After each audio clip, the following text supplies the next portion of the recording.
Recap. Tales of Herding Gods, Chapter 441. Chapter Translator, Ninetales. Editor, Dark Gem. Chinmu served as the Grand Chancellor of Heavenly Saint Academy. Before embarking on his journey, he entrusted his responsibilities to another. The scholars of Heavenly Saint Academy largely hailed from the Heavenly Devil cult and the numerous directorates under it. Even if Chinmu was absent, the Academy would continue to function without trouble. So he departed without any lingering concerns. He passed the dragon-rearing scriptures to Si Yunxiang and asked her to find capable hands to tend to the flood dragons.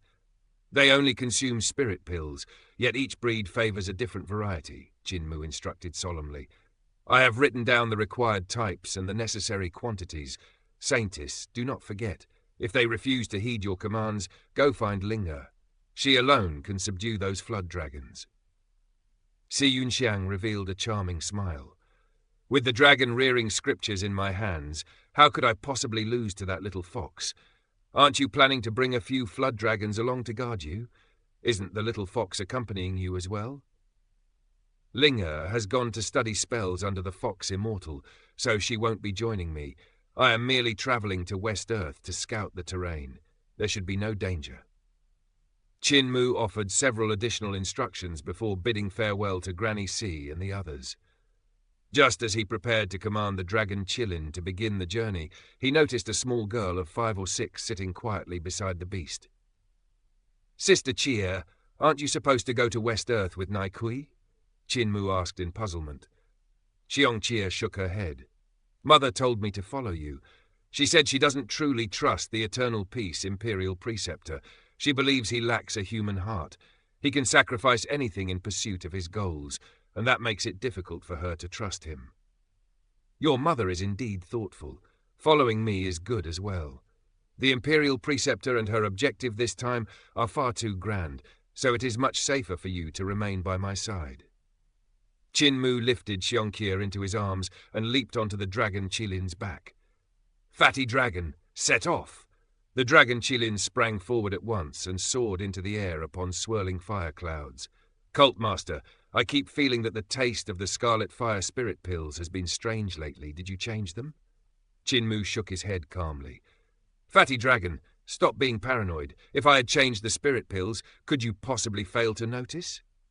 The dragon Qilin remained doubtful while Xiongqie spoke in astonishment. Fatty dragon is much faster than before. Your belly isn't as big as it used to be either. Her remark only deepened the suspicion growing in the dragon Qilin's heart. Every time he ate the spirit pills, he had carefully peeled them open to inspect whether Chinmu had tampered with them, yet he had discovered nothing unusual. Chinmu merely smiled. In truth, he had improved both the Scarlet Fire Spirit Pills and the Fire Element Divine Vitality Pills. Their flavor was almost identical to the Scarlet Fire Spirit Pills, though slightly spicier. The dragon Qilin could sense something was off, yet he could not determine the reason. Updated by BoxNovel.com. The dragon Qilin's speed far surpassed what it had been in the past, and his endurance had also grown considerably. After 2 or 3 days of travel, they arrived at the Great Ruins. Chinmu located the moonship according to his memory, and village chief's stone statue stood not far away. When Chinmu saw the scene before him, he could not help feeling astonished. 2 families had actually built homes beside the statue. They must have discovered that the stone statue could resist the darkness and thus chosen to live near it. When they saw Chinmu riding a monster that resembled a dragon, yet was not truly a dragon, a Qilin yet not quite a Qilin, they became nervous. 2 young hunters lifted their military pitchforks and guarded the doorway, while their wives peered out cautiously from behind them. Chinmu halted and helped Xiongqie down from the dragon Qilin's back. He greeted the 2 men politely, and the hunters returned the greeting. Are you a mountain bandit or a robber? They asked. I am merely a traveller, passing by to visit an old friend. Do not worry, I mean no harm. Chinmu stepped forward and stood before village chief's stone statue. He placed a livestock offering before it. This is the elder of my family. I have come to pay my respects. If he knew that his broken body could still protect all of you, he would certainly be very pleased. After paying his respects, he executed Soul Guide. Instantly the clouds darkened and the heavens grew heavy with gloom as darkness surged forward. Soul Guide functioned for a moment and numerous skeletons emerged outside the village, yet village chief's stone statue remained unmoving. Not long afterward, Chinmu's magical power was nearly depleted. Just as he prepared to disperse Soul Guide, the stone statue suddenly stirred. It spat out several gold coins and spoke in a calm voice. "Muir, on Ghost Festival, the night of the full moon, I will be waiting for you at the gates of hell." When the words ended, it returned to still stone once more. Chinmu bent down and picked up the golden coins. There were 8 Fangdu coins. The villagers nearby stared in confusion. Chinmu turned back to thank them and left some money behind. "Please help me clean this stone statue frequently so that it will not grow dirty." After speaking, he turned and departed. The villagers gazed at his retreating figure. Suddenly, a young woman awakened from her daze and cried out, "Look at that youth! Youth! Doesn't he resemble the heavenly god who drove the ship that night?" "He really does look the same. When that enormous ship passed above our village that night, I saw the heavenly god standing on it, and he looked exactly like him," another woman exclaimed in astonishment. "Stop talking nonsense. He is merely a youth and even younger than us. How could he possibly be the heavenly god from that ship?" one of the hunters said. Chinmu brought Xiangqie back onto the dragon Qilin, and they continued riding westward, resting only when night fell. They passed by the basin of West Heaven Palace and paused briefly to observe the ruins before moving on. After another 10 or so days of travel, they finally reached the far western edge of the great ruins. There stood another mountain range, its peaks snow-white and towering, cutting off the lands of the great ruins in that direction. "There is another god-broken mountain range here?" Chinmu rode the dragon Qilin up one of the peaks. Suddenly, a massive arrow thick as a beam shot out from a mysterious pearl crossbow, instantly stirring wind and snow across the mountain. The dragon Qilin lifted his claws and caught the arrow. At once he jumped in shock and cried out, "Cult Master, I have become stronger." Chinmu glanced around and saw enormous mysterious pearl crossbows moving automatically, adjusting their direction toward them. He immediately shouted, "Fatty dragon, run quickly!" Twang! The mysterious pearl crossbows unleashed their full power. Heavy snow flew wildly as bolts rained down. The dragon Qilin leaped forward as if flying, sprinting toward the other side of the mountain. Thick bolts whistled behind them, transforming into towering pillars of ice, while countless others continued to shoot forward. The dragon Qilin roared loudly, and the flames behind him surged into the sky. Dense fire clouds spread outward as blazing flames burned the incoming bolts. Yet numerous ice bolts still remained unmelted and rushed straight toward them. Chinmu gripped a sword technique in his hand. With a sudden movement, 8,000 swords soared into the sky and shattered countless ice bolts into fragments. The dragon Qilin sprinted down the mountain. Bolts rained behind him like a violent storm. Only after he rushed down the slope did the relentless attack finally cease. Chinmu breathed out in relief. Suddenly waves of heat rushed against his face. Looking forward, he saw a vast desert stretching endlessly into the distance. Flames burned fiercely across the desert, dyeing the sky a blazing crimson. Chinmu turned back and saw the snowy mountains standing behind him. "Once we cross this flaming desert, we will reach West Earth," Xiangqie said with a clear voice. "West Earth lies just beyond it." Chinmu felt puzzled. "Why is there such a flaming desert between West Earth and the great ruins? Where does this fire come from?" "My mother once said these flames were lit by gods to prevent the abandoned people of the great ruins from escaping." Xiangqie suddenly leaped into the flames, startling Chinmu. She ran happily through them with a smile. "These flames cannot hurt me. They only burn the abandoned people of the great ruins. To us, they are not hot at all. But to those abandoned people, this fire is extremely dangerous.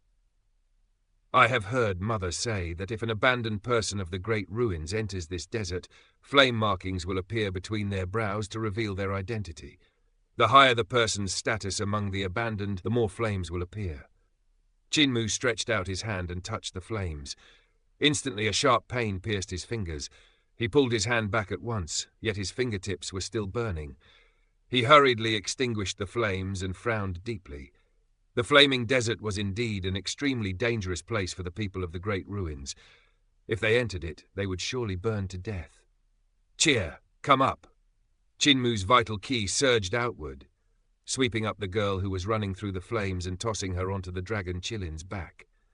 The Imperial Preceptor and the Palace Master left several days earlier than us, so we cannot linger here, fatty dragon. Big brother, what happened to your face? Xiongqie suddenly asked. Chinmu looked at her in confusion. What is wrong with my face? There are many markings on it. Xiongqie cried out in shock. They are even wriggling, and more keep appearing. Are you sick? That's right. Big brother is an abandoned person of the Great Ruins, but there are far too many flame markings on your face. In disbelief, Chinmu hurriedly retrieved the mirror Apothecary had given him. He glanced into it and saw numerous green and red markings covering his face. They twisted and spread evenly across his features. He tore open his collar and saw that the same green and red markings covered his chest as well. He raised his palm and saw that the markings had spread to his wrist and were slowly extending across the back and front of his hand. Chinmu flung open his shirt. More mirrors flew out from his Teotihuac. Looking into, he saw the markings spreading all over his body. Green and red flames covered him completely. Xiongqie stared blankly at him, watching as he stood bare-chested upon the dragon Qilin's back. The flame markings had nearly covered his entire body. Mother said the higher the status of an abandoned person, the more flames appear on their body. Ordinary abandoned people only receive a single flame marking between their brows, yet Big Brother has flame markings all over his body. The little girl was stunned. What exactly is his status? Could this be the effect of the fire? Chinmu pondered. I touched the flames just now, and they must have entered my body to create these strange markings. Fatty dragon, retreat back to the snowy mountains. The dragon Qilin did not understand his meaning, but he obediently retreated carefully out of the flaming desert. Once they returned beneath the snowy mountains, Chinmu looked into the mirrors again and saw that the markings were gradually fading. When they reached the foot of the mountain, the markings disappeared entirely. Chinmu put away the mirrors and dressed again. He spoke indifferently. Fatty dragon, continue forward. It is fine. These markings are probably just meant to identify abandoned people. The dragon Qilin immediately rushed back into the flaming desert. The markings reappeared upon Chinmu's body and spread wildly once more, yet the youth ignored them completely. The flaming desert presented a strange spectacle. Flaming tornadoes whirled everywhere, roaring as they swept across the sands. The dragon Qilin was a creature of fire by nature and loved manipulating flames the most. He often leaped joyfully into the tornadoes. However, Chinmu nearly burned to death once and sternly ordered him to stop. When the dragon Qilin saw Chinmu's face darkened by burns, he jumped back in fright and finally began rushing forward obediently. The fire held no effect on him, yet it possessed deadly power against Chinmu. Big brother, there is an oasis ahead. Xiongqie cried excitedly. There is water there. Chinmu was astonished. Water exists in such a place? Soon he saw the oasis within the flaming desert. Numerous olive trees grew beside a clear lake, and several snow-white goatskin tents stood nearby. The dragon Qilin ran straight to the lakeside. Chinmu jumped down and said politely, Visitors have arrived from afar. Please forgive the disturbance. One of the goatskin tents opened, and a youth stepped out with a smile. You are not disturbing me. I am currently cultivating unique spells and require someone as a sacrifice. It's you, brat. The youth's expression changed drastically. Without another word, Chinmu drew his sword. 8,000 swords rose into the sky together and drowned the youth completely. Translator Ninetales. Dark Gem. The youth reacted with astonishing speed. The instant Chinmu unleashed his swords, he retreated sharply, his figure withdrawing into the goatskin tent like a startled shadow. In the next breath, the tent was torn into countless fragments as innumerable sword lights shot into it from every direction. Yet suddenly the blades halted, then burrowed into the earth like a long, sinuous dragon, for the youth had already escaped underground the moment he retreated into the tent. Bang! Nearly a mile away, within the blazing desert, 8,000 flying swords erupted from an underground cavern, chasing after the youth's fleeing figure. He leaped high into the sky and spread his arms wide. Two golden wings unfolded from his back and beat frantically. From them burst countless yellow-golden feather swords, which rushed to meet Chin-Mu's sword lights. Continuous collisions rang through the air, sparks flying in dazzling arcs as the swords clashed and scattered in every direction. Chin-Mu reached forward with a grasping hand. The flying swords that had been scattering wildly froze in mid-air as though seized by invisible force. In the next instant, they rushed toward the center, colliding with sharp metallic clangs as they condensed together, forming a metal sphere 3 yards across that spun ceaselessly. It was Chin-Mu's sword pellet. Massive and whirling endlessly in the air, it radiated a heavy metallic aura. A raging fire tornado swept across the desert and caught the youth within its roaring vortex, swallowing him whole. Yet, in the next moment, he appeared above the tornado itself, standing upon it while laughing loudly. "Cult Master Qin! Human Emperor Qin, you really refuse to leave me alone. Do you think I would fear a man whose body is covered head to toe in tattoos? Receive one of my bows." That youth was none other than Pan Gong So. Standing atop the raging tornado, he cupped his hands and bowed respectfully toward Chin-Mu. As he bowed, a sinister sacrificial altar manifested behind him, and upon that altar a devil god appeared, ready to bow along with him. Chin-Mu spread his 5 fingers and pressed them downward. Instantly the ground beneath the fire tornado twisted violently. Sand and rocks whirled in a terrible vortex, swallowing everything above into the depths of the earth. Pan Gong So's footing faltered, and his bow was thrown into disarray. As he lifted his head, he suddenly saw that the sword pellet had separated at some unknown moment. 8,000 swords spun wildly in the air, forming a massive mouth lined with countless sword tips that opened wide as it lunged toward him. It was the spiral sword form, stabilizing mountains and rivers with a finger. 4 explosive blasts erupted within Pan Gong So's body as his divine treasures opened one after another, causing his magic power to surge explosively. With his left hand pointing toward the ground, a blazing fire lotus blossomed beneath the earth, stabilizing the shifting terrain. At the same moment, his right hand pointed toward the enormous sword mouth that was about to swallow him. Flaming lotuses instantly appeared within it. Those burning lotuses collided with the spiraling swords and forcibly blocked Chin-Mu's attack. A scornful expression appeared on Pan Gong So's face. "Cult Master Qin, I have already stepped into the 7 Stars realm. I stand 1 realm above you, which is no different from standing beneath an entirely different heaven. I can crush you completely. Do you feel my magic power pressing down upon you with despair?" Yet in the next instant the fire lotuses shattered apart, and Pan Gong So was filled with shock. His magic power isn't inferior to mine at all. I have already reached 7 Stars realm. How could he polish his magic power to such an extent? As a cultivator who had reincarnated more than 10 times, Pan Gong So did not dare claim he was number 1 in refining magic power among those of the same realm, but he was undoubtedly among the very best in the world. There were few who could surpass the density of his magic power within the same realm. Even Chin-Mu, back then, had not exceeded him by much. He had crossed swords with Chin-Mu many times before. During their first encounter, both of them had been at the same cultivation level, 6 Directions realm, and their magic power had been nearly equal. At that time, Chin-Mu relied on the transformation of paths, skills, and divine arts to adapt continuously, maneuvering skillfully and seizing the decisive opportunity. That was how Pan Gong So had ultimately been defeated. However, during their second confrontation, Pan Gong So had advanced his cultivation realm faster than Chin-Mu.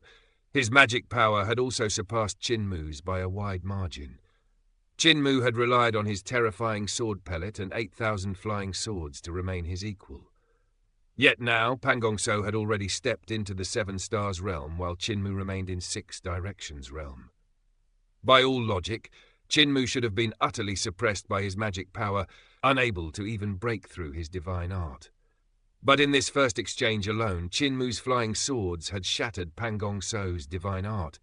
Though the sharpness of those swords played a role, it also meant Chin-Mu's magic power was not much weaker than his own. When Eternal Peace Imperial Preceptor attacked Roland's Golden Palace, Pan Gong So had already realized the situation was hopeless the moment Khan Ruandi surrendered. Thus he did not wait for the Imperial Preceptor's assault. Instead, he escaped under the cover of night, abandoning the great shamans, the shaman kings, and even the Grand Shaman who remained unaware of his departure. Roland's golden palace was annihilated, and the Grand Shaman was slain by the Imperial Preceptor. After reflecting on that bitter defeat, Pangong So knew he could no longer remain within the prairie. The Eternal Peace Imperial Preceptor would certainly send people everywhere to hunt him down. Thus Pangong So chose to hide within the flaming desert. As a reincarnated being, his cultivation advanced at terrifying speed. He possessed an advantage no other divine arts practitioner could match. By hiding within an oasis, he could capture people of West Earth during the night and drag them away for cultivation. Through such ruthless means, within merely half a year he broke through into the Seven Stars realm. His plan was to restore the cultivation of his previous lives and then return to eternal peace in vengeance. When that time came, who could possibly block his bow? Yet encountering Qin Mu caused him some unease. He had already reached Seven Stars realm and should have crushed Qin Mu effortlessly. Yet Qin Mu's abilities had advanced with terrifying speed as well. Pangong So had not gained even the slightest advantage. Pangong So, you've already fallen behind the times. Qin Mu suddenly dashed out of the oasis and into the blazing desert. His body moved horizontally across a distance of a mile, as though riding the wind itself. The muscles of his body shifted like coiling flood dragons, and his corporeal body radiated overwhelming strength. You've been hiding here, so you may not know. After Roland's golden palace was destroyed, the paths, skills, and divine arts have advanced rapidly. Now we can cultivate our primordial spirit within the Six Directions realm. Aside from the additional divine treasure of the Seven Stars realm, there is practically no difference. In terms of cultivation realm, you are not higher than me. Pangong So's body, gleaming like a golden Buddha, collided head-on with Qin Mu. Dragon roars and Buddha chants echoed endlessly through the air. Pangong So's face instantly turned pale white. His arm cracked with a sharp sound and snapped as his body was sent flying backward. This isn't the Nine Dragons Monarch technique, he shouted furiously. The Nine Dragons Monarch technique possessed extremely high attainments in body cultivation. It was Emperor Yanfeng's ultimate art. Though Pangong So had not obtained it himself, he had fought Qin Mu before when Qin Mu used that technique. Back then it had been powerful, but many divine techniques could rival it, so Pangong So had not feared it. Yet the technique Qin Mu had just displayed was terrifying. The moves Qin Mu unleashed were overwhelmingly domineering. His body was incomparably powerful, like a true dragon in human form. When his strength erupted, his muscles, tendons, and bones roared like brutal dragons, unleashing their power simultaneously. Facing such brute strength, Pangong So's golden Buddha body shattered under the force. His arm broke, and a shard of bone pierced out from his elbow. Sword explosion! Qin Mu pressed his palm downward. Swoosh! Swoosh! Swoosh! Countless flying swords rained down from the sky. Sword lights surged forward like a tidal wave unleashed by an explosion, completely drowning Pangong So. Enduring the searing pain, Pangong So's body sank downward and slipped into the desert before the sword lights could strike him. 8,000 swords struck the desert, causing the sands to nearly boil. Between the countless grains of sand, fine sword lights darted back and forth like living creatures. Qin Mu landed upon the ground, his robes fluttering in the blazing wind. With a sweep of his power, he summoned a mighty gale that forcefully suppressed the desert flames. The tip of his foot tapped lightly upon the ground before rising again. Wherever he passed, the flames automatically parted to either side. Several miles away, the desert churned violently. Countless sword lights burst into the sky. Qin Mu roared loudly as his vital chi surged wildly. Staying close to the crimson sand and rocks, he rushed forward. Instantly, trails of red sand dragons appeared within the desert. Dozens of them surged back and forth through the red sand, weaving in and out like living creatures. In mere moments they arrived where the sword lights were exploding into the heavens. The power of his divine art erupted violently. A thunderous dragon roar shook both sky and sand as the ground exploded upward. Within the raging sandstorm, flying swords flashed endlessly. Pan Gong So's faint figure could also be seen standing atop a massive cauldron that trembled violently. Sound waves formed around it and flicked away the approaching flying swords. The massive cauldron suddenly plunged into the earth and fled through the desert sands. Qin Mu immediately gave chase and shouted loudly, "Ching Ching, go fetch some water and hurry over with Fatty Dragon." Bewildered, Xiong Qie turned to the Dragon Qilin and said, "Big brother must be muddle-headed. He called me Ching Ching." The Dragon Qilin shook his head.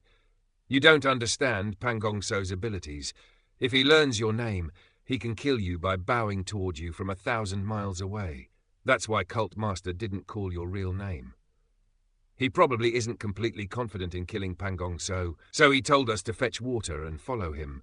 Cult Master is an abandoned person and cannot remain long within the flaming desert. There's also no water vapor here, so he can't use water attribute divine arts. Let's quickly fetch water and hurry after him." Xiong Qie understood and was about to scoop water from the lake when she suddenly cried out in shock. The Dragon Qilin hurried over. When he looked into the lake, he saw that its bottom was covered entirely with white bones. Countless corpses had been thrown into the water, far too many to count. Pan Gong So cultivated using the spirits and souls of others. To do so, he had slaughtered countless experts from West Earth and thrown their corpses into the lake. "Do we still fetch water?" Xiong Qie asked, her face pale as snow. The Dragon Qilin bit his tongue and spat a small mouthful of blood into the lake. Instantly the water churned violently. Countless soul bugs burst out from the lake's surface, fighting desperately for the blood. Without hesitation, the Dragon Qilin bit onto Xiong's collar and lifted her into the air, retreating quickly so that none of the lake water could touch them. "This lake has been poisoned. It cannot be drunk," the Dragon Qilin said after placing the little girl farther away. "Climb to the tip of my tail, sit properly, and lean backward." He lowered his tail and Xiong Qie climbed up immediately. She sat neatly and leaned back just as he instructed. The Dragon Qilin lifted his tail. Xiong Qie slid down from the tail tip straight onto his back. The little girl squealed with delight.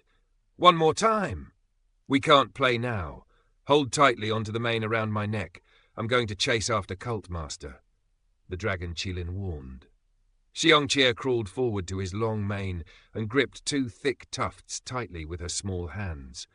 Suddenly a dragon scale rose beside her and folded over her body, shielding her from falling off if the Dragon Qilin ran too fast. Previously, Qin Mu had always protected Xiong Qie, so the Dragon Qilin had not needed to worry. But now that Qin Mu was absent, he had to take care of her himself. The Dragon Qilin also used magic power to create a protective barrier around her and reminded her to be careful. Only then did he take his first step and rush after Qin Mu. His speed gradually increased. He dared not accelerate too suddenly. He ran faster and faster until he surpassed the speed of sound. The blazing dunes streaked past them like flashing lights and shadows. "Fatty Dragon, you're even faster than last time!" Xiong Qie cried out in amazement. "Why didn't you run this fast in front of Big Brother?" "What does a little girl like you understand? If you want a horse to run fast, you must feed the horse well," the Dragon Qilin said smugly. "I deliberately run slower so Cult Master will give me better spirit pills, hoping they will make me faster. If my speed gradually increases, he will believe it's because of the improved pills and will work harder to refine better ones. Besides, he will also pay attention to the taste of the pills in my mouth. But if I suddenly increase my speed too drastically, he won't bother improving them, and will just feed me those inferior fire element divine vitality pills. Don't tell Cult Master about this, or he will become lazy." Xiong Qie didn't understand his reasoning, but she nodded repeatedly anyway. The Dragon Qilin ran for a long time, yet still failed to catch up with Qin Mu. Along the way he was shocked when he saw dunes that had been blasted apart, clear signs that Qin Mu and Pan Gong So had fought there. Before long, the Dragon Qilin saw a distant sand dune transforming into a gigantic red sand giant that slammed its fist violently into the ground. "That's the technique of my West Earth's true heaven palace." Xiong Qie exclaimed in shock. "Is that Big Brother?" The Dragon Qilin shook his head, looking worried. "Cult Master doesn't possess magic power that dense. Let's take a detour." He circled around cautiously, but when he finally saw the sand giant clearly, he could not help but be stunned.